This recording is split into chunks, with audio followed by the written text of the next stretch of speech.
إن الذين آمنوا والذين هادوا والنصارى والصابئين من آمن بالله واليوم الآخر وعمل صالحا فلهم أجرهم عند ربهم ولا خوف عليهم ولا هم يحزنون. وإذ أخذنا ميثاقكم ورفعنا فوقكم الطور خذوا ما آتيناكم بقوة واذكروا ما فيه لعلكم تتقون. ثم توليتم من بعد ذلك فلولا فضل الله عليكم ورحمته لكنتم من الخاسرين. ولقد علمتم الذين اعتدوا منكم في السبت فقلنا لهم كونوا قردة خاسئين فجعلناها نكالا لما بين يديها وما خلفها وموعظة للمتقين.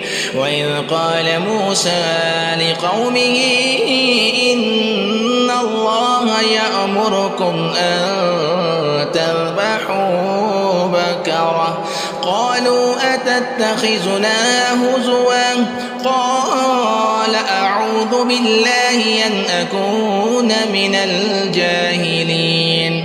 قالوا ادع لنا ربك يبين لنا ما هي قال إنه يقول إنها بقرة لا فارض ولا بكر عوان بين ذلك فافعلوا ما تؤمرون. قالوا ادع لنا ربك يبين لنا ما لونها قال إنه يقول إنها بقرة صفراء فاكع لونها تسر الناظرين. قالوا ادع لنا ربك يبين لنا ما هي إن البقرة شابه علينا وإنا إن شاء الله لمهتدون. قال إنه يقول إنها بقرة لا ذلول تثير الأرض ولا تسقي الحرث مسلمة لا شية فيها. قالوا الآن جئت بالحق فذبحوها وما كادوا يفعلون.